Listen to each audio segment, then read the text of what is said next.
자, 읽어볼게. 식품 포장재, 세제, 용기 등으로 사용되는 플라스틱은 생활에서 흔히 접할 수 있다. 첫 번째 문장부터 바로 뭐에 대해서 얘기합니까? 플라스틱에 대해서 얘기하네.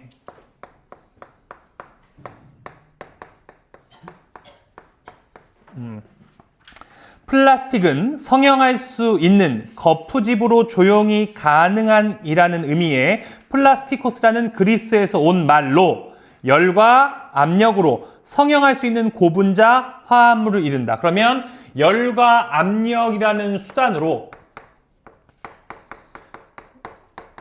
뭐 한대요? 성형하는 고분자 화합물이래. 됐죠? 여기까지가 플라스틱의 정의, 그 다음에 유래까지 알렸어. 근데 여기서 얘들아 반복되는 단어가 하나 있죠. 플라스틱 뭐 한다 얘들아? 성형할 수 있는. 그 다음에 밑에 뭐랬어? 열과 압력으로 성형할 수 있는 하니까 너네 머릿속에 전제가 단순하게 플라스틱이 아니죠? 뭐 한다? 플라스틱을 통한 뭐 한다 얘들아? 성형. 요게 되는 거야. 됐습니까? 그래서 요렇게 보시면 됩니다. 그래서 너네 알죠 얘들아? 성형 많이 한 여자를 뭐라 그러죠? 플라스틱 거려고 하죠. 실제로 성형이라는 의미가 포함되어 있기 때문에 그렇습니다. 알겠죠? 참고로 쌤 여친이 성형 매니아인데 좋다 안 좋다? 안 좋습니다. 알겠죠? 성형은 아쉬울 때쯤 딱 끊어야 돼. 알겠죠? 이건 나중에 자세히 얘기해 줄게. 그 다음에 두 번째 문단 가볼게. 플라스틱은 단위체인 작은 분자가 수없이 반복 연결되는 중합을 통해 만들어진 거대 분자로 이루어져 있다 하니까 작은 분자가 계속 중합을 통해서 거대 분자가 되는 게 플라스틱이래. 단위체들은 공유 결합으로 연결되는데 분자를 구성하는 원자들이 서로 전자를 공유하여 안정된 상태가 되는 결합을 공유 결합이라 한다 하니까 뭘 통해서? 공유 결합을 통해서 이루어진 게 플라스틱이다. 이걸 통해 이루어진 거. 두 원자가 각각 전자를 하나씩 내어놓아 그 두 개의 전자를 한 쌍으로 공유하면 단일 결합이라고 하고 두 쌍을 공유하면 이중 결합이라고 한다. 그러면 여기서 공유를 얘들아 하위 범주가 두 개 있죠? 전자가 한 쌍. 요건 단일 결합이래. 그 다음에 전자가 두 쌍이면 이중 결합이래. 됐죠? 여기까지 크게 어려운 게 없어. 그냥 가볍게 파악만 하면 됩니다. 그 다음에 공유전자쌍이 많을수록 원자 간의 결합력은 강하다 하니까 쌤이 강조하자 뭐가 나왔어? 이거부터가 비례관계야. 뭐라고 얘기냐면 공유전자쌍이 많을수록 원자 간의 결합력이 강하니까 그럼 어때? 공유전자가 많아지면 많아질수록 결합력이 더욱더 강해진다. 됐죠? 이런 식의 비례관계가 나온다고. 그 다음에 하나 더 가야 되더라. 공유전자가 많아지면 많아질수록 결합력이 세다고 얘기했으니까 그러면 위에 거랑 붙이자 얘들아. 전자 한 쌍보다 전자 두 쌍 가지고 있는 이중결합이 단일 결합보다 뭐하다고요? 결합력이 강하겠다. 이렇게 봐. 됐어? 그래서 얘가 더욱더 결합력이 강하다까지 가져야 돼. 됐습니까? 이렇게 위에 거랑 붙여서 봐야 돼. 대부분의 원자는 가장 바깥 전자 껍질의 전자수가 8개가 될 때 안정해진다. 탄소 원자는 가장 바깥 전자 껍질에 4개의 전자를 갖고 있어 다른 원자들과 전자를 공유하여 안정해질 수 있으며 다양한 형태의 공유 결합이 가능하여 거대한 분자의 골격을 이룰 수 있다. 그럼 얘들 이것도 위에 거랑 붙여야 되는데 8개가 될 때 가장 안정적인데 탄소 원자는 4개밖에 없대. 그럼 결국 얘는 무조건 다른 전자와 붙어야지만 안정적으로 되겠지. 그리고 이렇게 되면서 뭐가 된다? 거대 분자가 될 수 있다. 됐습니까? 그래서 여기까지 파악하면 됩니다. 그 다음에 세 번째 문단. 플라스틱의 한 종류인 폴리에틸렌은 에틸렌 분자들이 서로 연결되는 중합 과정을 거쳐 만들어진다니까 플라스틱의 한 종류가 뭐래요? 폴리에틸렌이래.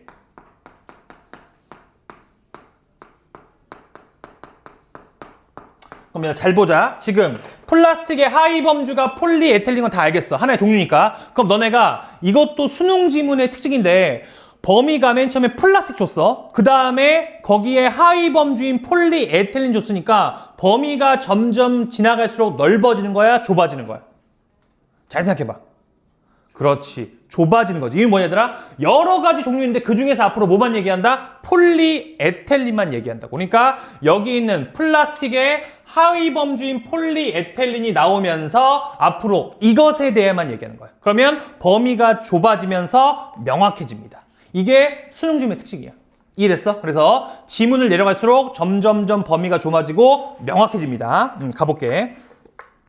에틸렌은 2개의 탄소 원자와 4개의 수소 원자로 이루어지는데 2개의 탄소 원자가 서로 이중 결합을 하고 각각의 탄소 원자는 2개의 수소 원자와 단일 결합한다니까 탄소 원자끼리 이중 결합하고요. 각각의 탄소 원자는 2개의 수소 원자와 단일 결합. 그러니까 이중 결합도 있고 단일 결합도 있다. 탄소 원자 간의 이중 결합에는 한 결합이 다른 하나보다 끊어지기 쉽다 하니까 여기서 이중 결합 중에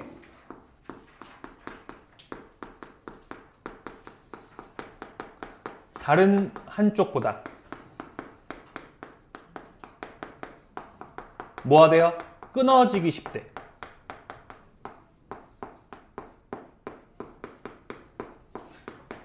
그러면 우리가 요걸 내다 잘 살펴보면 결국 무슨 얘기야? 반대로 얘기하면 2개가 있는데 한쪽은 다른 한쪽보다 더욱더 단단하겠지. 됐습니까? 이게 뭐냐면 이것의 반대 추론. 이건 이제 쉬우니까 너희 가능한데 어쨌든 항상 문장을 반대로 생각해놔야 돼. 왜? 수능 선지는 그대로 안 줍니다. 반대로 얘기해주거나 같은 의미의 다른 단어를 쓰니까 이거를 너네가 명심하면서 가라고. 알겠지? 계속. 그러면 다른 쪽 탄소 원자는 공유되지 못한 홀로 남은 전자를 갖게 된다. 이 불안정한 미안합니다. 다시 읽을게. 자, 에틸렌의 중합에는 여러 가지 방법이 있는데 그 중에 하나는 과산화물 게시제를 사용하는 것이다니까. 그럼 어때? 폴리에틸렌의 중합도 여러 가지 있는데 여기에 하위 범주가 뭐가 된다? 과산화물 게시제가 됩니다.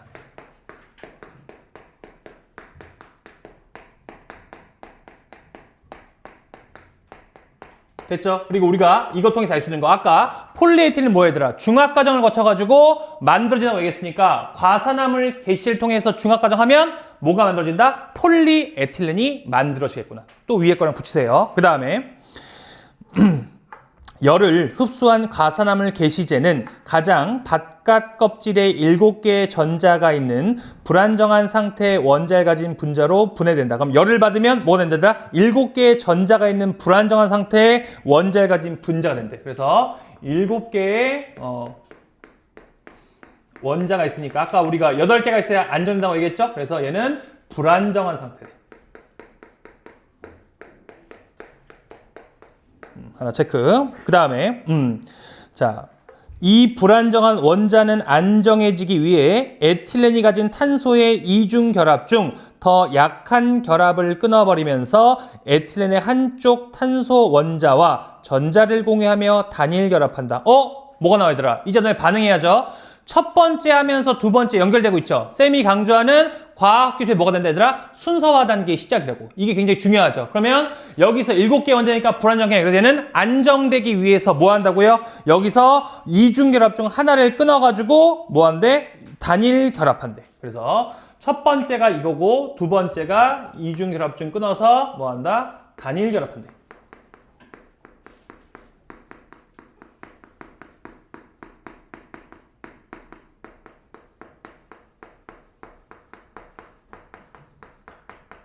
여기까지가 두 번째.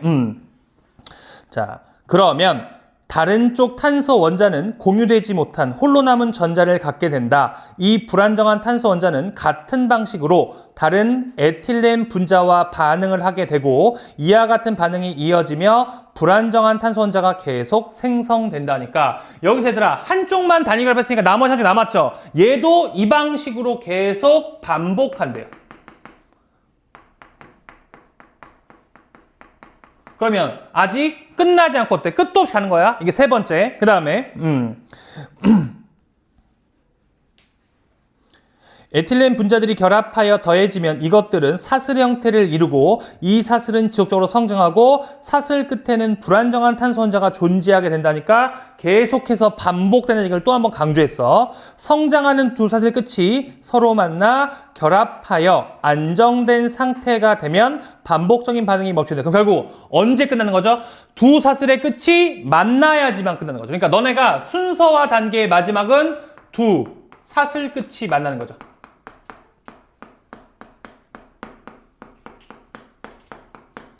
여기까지. 됐습니까? 요렇게 연결되는 게 뭐야? 과산화물 개시를 이용한 중합 과정.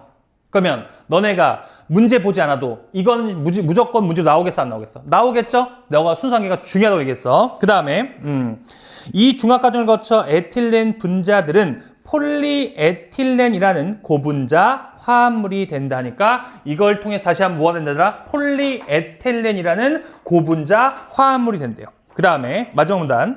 플라스틱을 이루는 거대한 분자들은 길이가 길다. 그래서 이 사슬들이 일정한 방향으로 나란히 배열되어 있는 결정 영역은 분자들 전체에서 기대할 수는 없지만 부분적으로 있을 수 있다. 그러면 뭐가 있대? 일정한 방향의 결정 영역이 있대.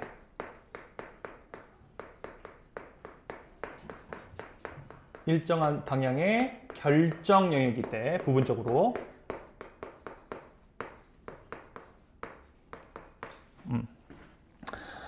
플라스틱에서 결정액이 차지하는 부분의 비율은 여러 조건에 따라 조절이 가능하고 물성에 영향을 미친다니까 이걸 조절이 가능하대. 결정 영역이 많아질수록 너네 느끼지 얘들아? 뭐만일수록이니까 이것도 기대관계야. 많아질수록 플라스틱은 유연성이 낮아 충격이 약하고 가공성이 떨어지며 점점 불투명해지지만까지. 그러면 지금 결정력이 많아지면 어때더라? 유연성이 낮아서 첫 번째 충격에 약하대요. 됐죠? 그 다음에 가공성이 떨어지며 점점 불투명해진대. 가공성도 떨어진대. 마지막 불투명해진대. 됐죠? 어때? 실제로 결정이 많아지면 충격에 약해지고 가공성 떨어지고 불투명해지는 지금 비례 반비례 관계 나왔어. 그 다음에 밀도가 높아져 단단해지고 화학 물질에 대한 민감성이 감소하여 열에 의해 잘 변형되지 않는다니까 어때? 단단해지고요. 열에 의해서 변형되지 않는데.